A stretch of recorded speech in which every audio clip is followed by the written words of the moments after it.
के अधिकारों पर कांग्रेस और इंडी गठबंधन के द्वारा डाका डाला जा रहा है, उस विषय पर मुझे आप सबके माध्यम से अपने देशवासियों से कहना है कि जिस प्रकार से ओबीसी का आरक्षण छीन करके कर्नाटक के अंदर मुस्लिमों को देने का काम किया गया है, यह ओबीसी के अधिकारों में डाका डालने का प्रयास है।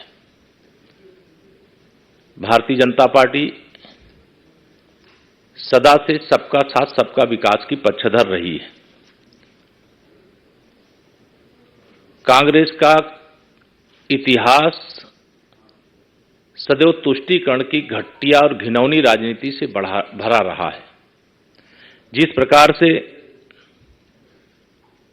कांग्रेसी प्रधानमंत्री श्री मनमोहन सिंह जी ने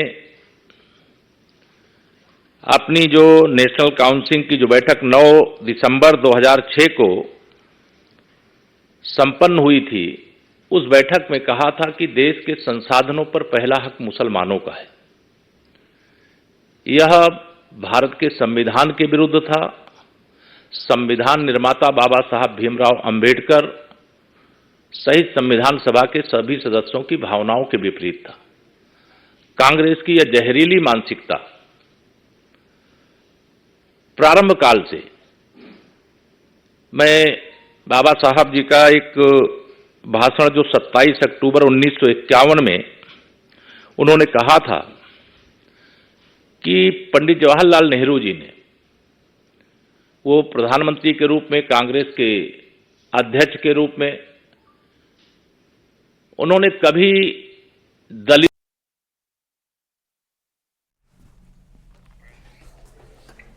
तो केशव प्रसाद मौर्य को आप सुन रहे थे। उन्होंने कहा कि किस तरह से बीजेपी बाबा साहब अंबेडकर और उनके संविधान को आगे लेकर जाए, उनकी सोच को हमेशा से आगे बढ़ाने का काम करती है।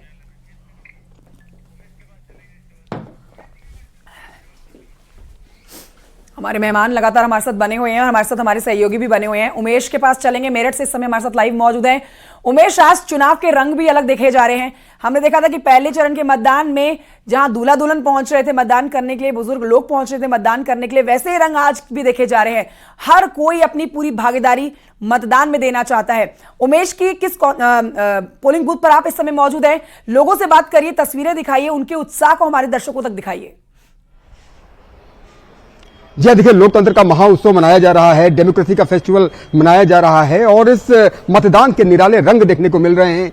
बुजुर्ग मतदाता, 90 आयु के मतदाता भी पोलिंग सेंटर तक पहुंच रहे हैं और अपने मताधिकार का प्रयोग कर रहे हैं। इन तस्वीरों में आप देखिए किस तरह से लोग यहां पर कतारबद्ध हैं, क्या महिलाएं, क्या पुरुष, क्या बुजुर्ग, सभी यहां पहुंचे हुए हैं और अपने मताधिकार का प्रयोग करके खुशकिस्मती समझ रहे हैं कि वो देश के विकास के लिए अपने मताधिकार का प्रयोग कर रहे हैं। लोग अपनी फिंगर्स भी दिखाते हुए नजर आ रहे हैं, अपने डॉक्यूमेंट्स भी दिखाते हुए नजर आ रहे हैं। कुछ लोगों से बात करते हैं। मैडम, आप क्या कहेंगी? आप वोट कास्ट करने के लिए जा रही हैं, कितना उत्साहित हैं, कितना खुश हैं और सभी से क्या अपील करना चाहेंगे कि सभी को मतदान अवश्य करना चाहिए? आपके पास आएंगे, बाकी लोगों से भी बातचीत करेंगे, लेकिन यहां पर हमें एक छोटा सा ब्रेक लेना पड़ेगा। लेकिन सेकेंड फेज के मतदान को लेकर लगातार हमारी कवरेज जारी है। हमारे तमाम संवाददाता अलग अलग जगहों पर बने हुए हैं। रुकेंगे छोटे से ब्रेक के लिए।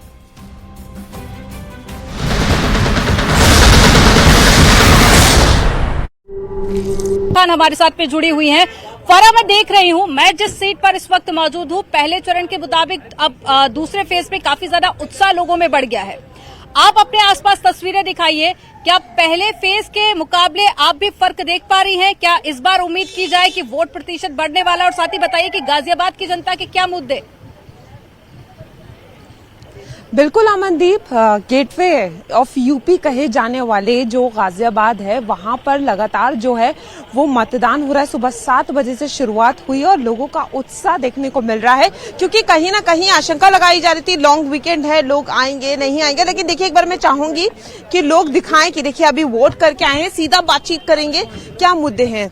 आप बताइए, आपने किन चीजों को ध्यान में रखते हुए वोट किया? मैंने जो है सबसे पहले देश की सुरक्षा और देश के लिए ही वोट किया है, तो देश के बिना कुछ नहीं है। चेहरे पे एक बहुत बड़ी स्माइल है, वोट देकर आई हैं, तो किन मुद्दों को ध्यान में रखते हुए वोट देके आई? बीजेपी, मोदी जी और कुछ नहीं। अच्छा, आपने किन चीजों को ध्यान में रखा है? मैंने तो देश हित में जवानों यहाँ के पर क्योंकि बड़ा मुद्दा ये भी माना जा रहा है, पार्किंग का है, बहुत सारी चीजों का है, सुरक्षा का है, अतिक्रमण का है, तो किन सारी चीजों को ध्यान में रखा है?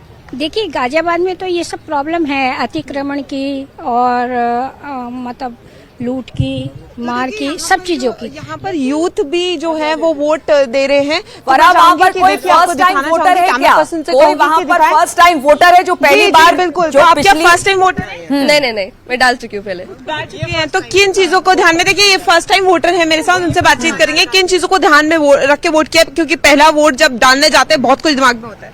नहीं, मेनली तो इंडिया का विकास, डेवलपमेंट और मेनली इंटरनेशनल रिलेशंस, बिकॉज मैं यूएस में रहता हूँ, तो international relations is something that I always look forward to, and so उसको ध्यान में। देखिए अमनदीप, यहाँ पर हमारे साथ यूथ भी है, उनसे जानेंगे किन चीजों को ध्यान में रखते हुए वोट दिया। मेनली तो ये कि सही पर्सन को वोट जाए, सही पर्सन को वोट जाना। देखिए अमनदीप, आप देख रही थी, लोगों का उत्साह साफ देखने को मिल रहा है। फरहान, नीलू बोल रही हूँ, और ये बताइए जरा, ये बताइए फरहान, वहाँ पर कि पिछली बार हमने फर्स्ट फेज में देखा था कि चुनाव। अब चलिए आपको अलीगढ़ लेकर चलते हैं, जहां से संदीप पांडे हमारे साथ में जुड़े हुए हैं। संदीप का रुख कर लेते हैं। संदीप, अलीगढ़ की जनता के इस बार क्या मुद्दे रहने वाले हैं? राजनीतिक पार्टियों की तरफ से पूरी कोशिश की गई ताकि वो अपने पक्ष में वोटर्स को ला सके। अब आज कितनी बढ़ चढ़कर लोग इस लोकतंत्र के महापर्व में हिस्सा ले रहे हैं? देखिए, ताला और तालीम का शहर है अलीगढ़, और यहाँ की जनता किसे जीत की चाबी सौंपती है ये तो आने वाला वक्त ही बताएगा। लेकिन उस चाबी के लिए आज वोटिंग शुरू कर दी। आप देख लिए संत फितलिस कॉलेज है, जहाँ पे लगातार वोटरों का आना जाना जारी है। युवा हैं, बुजुर्ग हैं और महिलाएं हैं, लगातार वोटिंग कर रही हैं, और हम इनसे बात करने की कोशिश करते हैं। भाई साहब, किन मुद्दों पे आप वोटिंग कर रहे हैं? देश के विकास के लिए। देश के विकास के। महिलाओं के लिए क्या मुद्दे हैं? जो राम को लाया है हम उनको लाएंगे। आप देखिए, जो राम को लाए हैं उनको लाएंगे ये, और विकास के नाम पे भी वोट हो रहा है। आप वोट कास्ट कर रहे हैं? देश के विकास के नाम के वोट हो रहे हैं। आपका क्या नाम है? नीतू अग्रवाल। महिलाओं के लिए क्या मुद्दे हैं? सुरक्षा का है, मेन उनका सेफ्टी है। सेफ्टी है, सुरक्षा को लेकर वोट किया है। विकास, राम मंदिर और महिला सुरक्षा को लेकर यहाँ पे वोट किया जा रहा है। करीब 1600 पोलिंग स्टेशन यहाँ अलीगढ़ में बनाए गए हैं, और 3000 से ज्यादा बूथ हैं, और 19,90,000 से ज्यादा मतदाता हैं, जो कि आज 14 प्रत्याशियों का भविष्य ईवीएम में कैद कर देंगे। लेकिन यहाँ पे राजनीतिक समीकरणों की बात करें तो बीजेपी ने अपने वर्तमान सांसद को तीसरी बार इस सीट पर मैदान में उतारा है, वो हैं सतीश गौतम। अब वो हैट्रिक यहाँ पे लगा पाएंगे या नहीं? हालांकि न्यूज 18 से स्पेशल बात में उन्होंने कहा कि वो इस बार पिछले से दोगुने ज्यादा मतदानों से जीतने जा रहे हैं।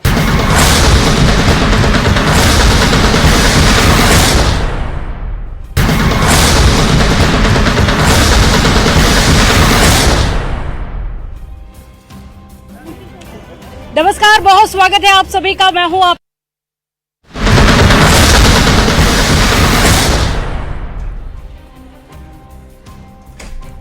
तो दूसरे फेज का मतदान हो रहा है, और दूसरे फेज के मतदान को लेकर लगातार हमारी कवरेज जारी है। अब हमारे साथ कुछ मेहमान भी जुड़ गए हैं अलग अलग पार्टियों से। आलोक अवस्थी जी, प्रवक्ता बीजेपी, अशोक यादव, प्रवक्ता एसपी, रतिभान त्रिपाठी, वरिष्ठ पत्रकार हमारे साथ जुड़ गए हैं। लेकिन सबसे पहले आलोक अवस्थी जी, आज जिन 8 सीटों पर मतदान हो रहा है, 7 तो बीजेपी के खाते में 2019 में गई थी, 1 बीएसपी के खाते में गई थी। अब ऐसे में क्या लगता है 2024 में कितनी सीटें आने वाली है? क्या वही पुराना प्रदर्शन बढ़िया वाला आप दोहराने वाले हैं, या फिर लगता है कि यहां पर फाइट थोड़ी तगड़ी है तो कुछ दिक्कत आ सकती है? देखिए, देश का चुनाव हो रहा है, देश के प्रधानमंत्री का चुनाव हो रहा है, और 10 वर्षों में भारत को में जो अभूतपूर्व परिवर्तन आया है। विश्व के अंदर भारत एक बड़ी आर्थिक शक्ति बना है, बड़ी सैन्य शक्ति बना है। सभी विश्व के देश जो है भारत को अपने साथ बैठाना चाहते हैं। अभी कल ही जो है G7 में का न्योता भी आया है प्रधानमंत्री मोदी जी को बैठने के लिए। तो मैं देख रहा हूं कि भारत की बागडोर सही हाथों में है, और जनता भी इसीलिए लगातार भारतीय जनता पार्टी के नेता नरेंद्र मोदी जी को अपना समर्थन दे रही है। जहाँ तक कि 8 सीटों की बात करेंगे तो पिछली बार अमरोहा सीट हम हार गए थे, लेकिन बाकी सभी सीटों पर भारतीय जनता पार्टी का परचम लहराया था। हम इस बार चाक चौबंद होकर के सभी विषयों को लेकर जनता के बीच में है। हमारा कहा और हमारा किया हुआ काम दोनों का मिलाप है। जितना कहते हैं हम उतना करते हैं, चाहे राम मंदिर का मुद्दा रहा हो, 370 का मुद्दा रहा हो, महिलाओं को आरक्षण देने की बात रही हो, 3 तलाक पर कानून बनाने की बात रही हो, युवाओं के लिए रोजगार के अवसर उत्पन्न कराने की बात रही हो। भारत ने और प्रधानमंत्री मोदी जी ने हमेशा ठीक है, आपका कहना है कि हमने जो भी वादे किए हमने वो पूरे किए और हम अपने वादे पर खरे उतरे हैं। हमारे साथ एसपी के प्रवक्ता अशोक यादव जी भी हैं। अशोक यादव जी, इनका कहना है कि हमने हमेशा विकास की बात की है, हमने जो जनता से वादे किए थे हमने सब पूरे किए। 370, राम मंदिर, हमने विकास के कार्य किए हैं, वो सब कुछ एक बार फिर से नरेंद्र मोदी को तीसरी बार प्रधानमंत्री बनाएगी, ऐसी बातें बीजेपी कह रही है। देखिए, अगर ये विकास की बातें कर रहे होते तो 102 सीटों का जो फर्स्ट फेज में जो चुनाव हुआ उसमें उसके बाद माननीय मोदी जी के चेहरे पे जो बौखलाहट देखने को मिली और जिस बौखलाहट में उन्होंने जो भाषण दिया, और जो देश के मुखिया हैं वो उनके कंधों पे जिम्मेदारी है देश में अमन चैन बनाए रखने की, लेकिन जिस तरह से वो चुनाव जीतने को लेकर के एक नफरती भाषण दिया, एक धर्म विशेष को टारगेट किया और उसके बाद वो कह रहे हैं कि मंगलसूत्र आपका छीन लिया जाएगा। तो ये सारी बातें अब दिखा रही हैं कि उनके पैरों के नीचे से जमीन खिसक गई है। 102 + 88 आज तो 190 सीटें तो उनकी गई। अब उनके बाद आप उनका भाषण देखेंगे तो बौखलाहट और चेहरे पे आएगी। इसके अलावा मैं बता दूं आपको, जिस तरह से उन्होंने मंगलसूत्र को टारगेट किया, एक मूवी में डायलॉग है कि एक चुटकी सिंदूर की कीमत तुम क्या जानो रमेश बाबू, और वही रमेश बाबू जो एक चुटकी सिंदूर की कीमत नहीं समझ सका, वो चला है देश के 70 करोड़ महिलाओं के मंगलसूत्र की रक्षा करने। फटाफट से रिएक्शन जो है रतिभान विडंबना जी से ले लेते हैं, वरिष्ठ पत्रकार भी हमारे साथ मौजूद है। रतिभान जी, मेरा सवाल आपसे वोट प्रतिशत को लेकर रहेगा। पहले चरण के मतदान में हमने देखा कि कम वोटिंग हुई है, 60% कुछ वोटिंग उत्तर प्रदेश में हुई है, जिसमें हमने ये देखा कि बीजेपी के ऊपर सीधे जो विपक्ष के लोग हैं वो आ गए हैं कि ये नुकसान बीजेपी देखेगी। दूसरे चरण के मतदान को आप कैसे देखते हैं, क्योंकि यहां पर 7 सीटें जो है वो बीजेपी ने पिछली बार जीती है, किस तरह से वोट प्रतिशत यहां पर रहना चाहिए जो बीजेपी को फायदा पहुंचाए?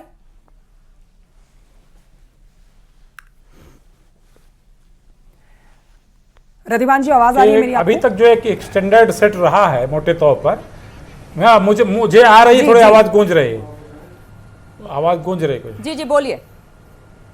तो कुल मिलाकर के भारतीय जनता पार्टी का जो मतदान प्रतिशत रहा है अभी तक का, वो जो ट्रेंड चल रहा है वो अच्छा है और ये धीरे धीरे बढ़ेगा। धीरे धीरे बढ़ने से ये अभी तक शाम तक 6 बजे तक की वोटिंग है, ये अभी दिखाई पड़ रहा है, शुरुआती दौर है। और जो महानगरीय व्यवस्था है, महानगरीय मतदान का जो प्रतिशत है वो हमेशा कम रहा है, चाहे गाजियाबाद हो, मेरठ शहर हो या और बड़े शहर हो, वहाँ मतदान प्रतिशत कम रहता रहा है। लेकिन तब भी भारतीय जनता पार्टी, ठीक है, मतलब आप ये कह रहे हैं कि वोट प्रतिशत चाहे कम हो चाहे ज्यादा हो, फायदा इसका बीजेपी को ही मिलने वाला है। ठीक है सर, बने रहिए हम हमारे साथ, तमाम मेहमान हमारे साथ बने हुए हैं, हमारे सहयोगी भी आपको हर पोलिंग बूथ से तस्वीरें और जानकारी सबसे पहले पहुंचा रहे हैं। फिलहाल एक छोटे से ब्रेक के लिए यहाँ पर रुकना होगा, कहीं मत जाइए, जल्द लौट रहे हैं।